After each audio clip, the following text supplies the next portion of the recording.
U.S. Navy preps to deploy secretive multidomain tech. The United States Navy is moving quickly to link its fleet through its Project Overmatch initiative, which has been kept almost entirely secret for 2 years.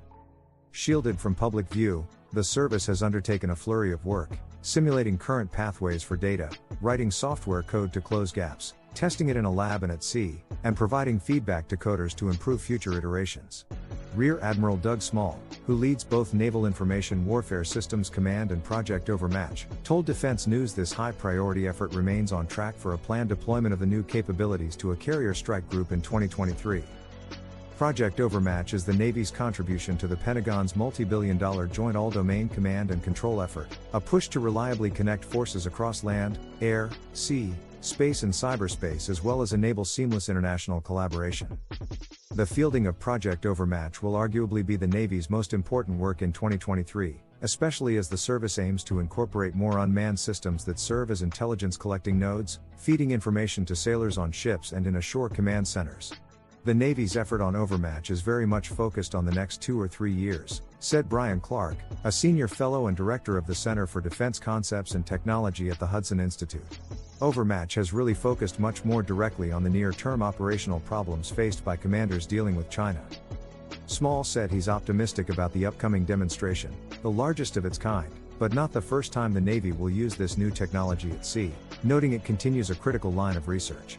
With ships inherently disaggregated, he said, the Navy is naturally considering ways to better share information across ships and aircraft so the best positioned platform can strike a target.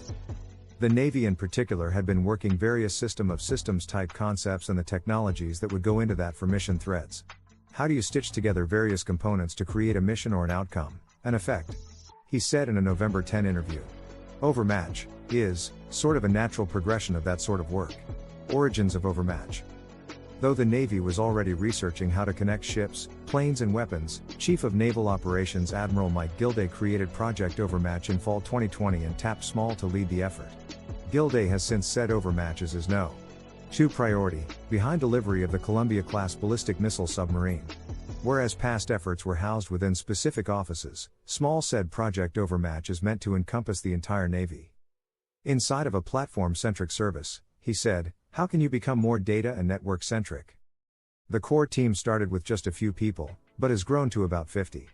The team, plus its collaborators across the Navy and industry, are focused on several key points: tools and analytics, networks, data, and infrastructure, which includes computing and platforms as a service.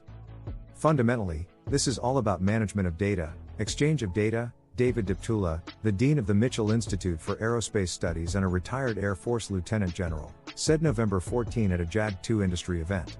Without the appropriate infrastructure, you can't be able to do the data, connectivity or networking.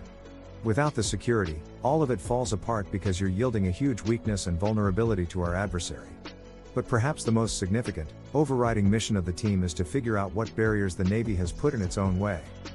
Small said the commercial industry is able to do what the Navy wants to do. Car companies like Tesla remotely send software updates to address security gaps or capability improvements without creating safety risks for drivers, and Amazon pushes out hundreds of thousands of software updates each day, which an online shopper might never notice. Everything that we have put in our way that prevents us from doing exactly that is something that we've done to ourselves, Small said. Now, there are changes that need to happen to systems on ships and shore facilities to enable that. But then, eventually, that's how you get to fielding. Small said his Project Overmatch team should have a client-like relationship with the fleet, where they understand what sailors need to do their jobs more effectively and, in turn, quickly produce and deliver tools to address those gaps. Bringing an upgrade every several years, or bringing hundreds of thousands of changes per day, somewhere in the middle, there is that sweet spot where we basically pace our adversaries with delivery of capability.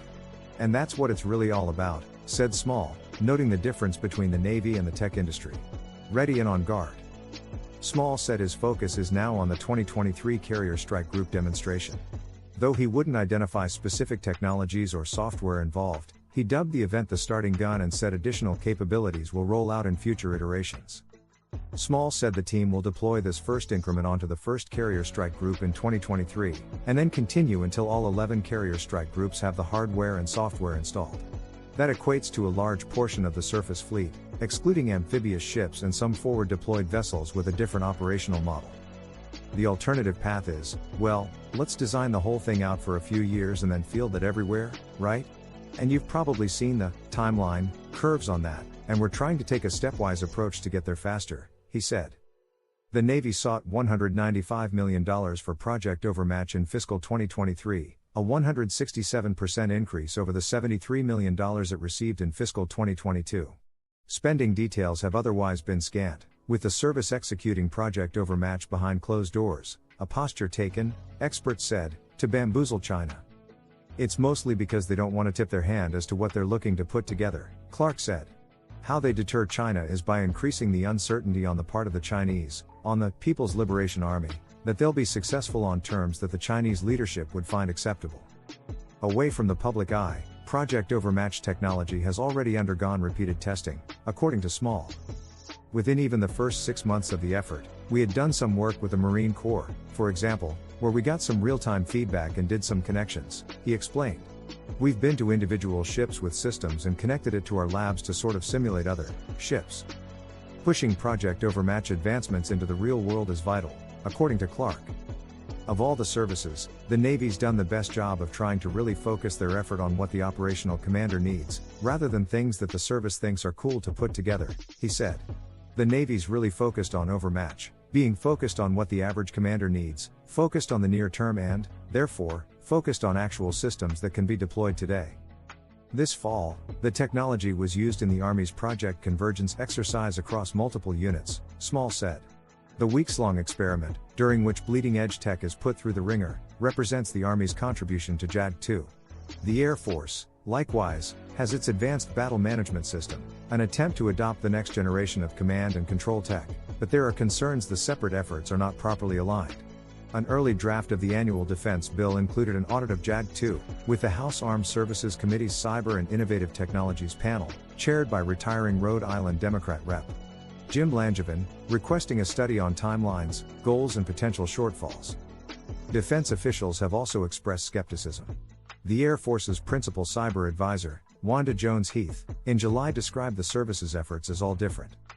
The data-centric odyssey is of the highest stakes as the United States and allied nations attempt to thwart Chinese and Russian ambitions, officials argue. Beijing and Moscow have each spent significant sums on military science and technology, including artificial intelligence and cyber advancements, ratcheting up the pace at which information must be exchanged and decisions must be made on the battlefield. Here's how I see it: any data, anywhere, anytime that is needed. And the vision, when I start to spin this out, is coalition warfare, Pentagon Chief Information Officer John Sherman said at a Defense Information Systems Agency event November 7. You have a United States Marine Corps, high-mobility artillery rocket system, getting a firing solution from an Australian, intelligence, surveillance and reconnaissance, capability. Maybe you have a Japanese frigate that's also going to hit the same target there. You've got multinational F-35s coming on station to provide combat air support capability. All of this is going to happen quickly.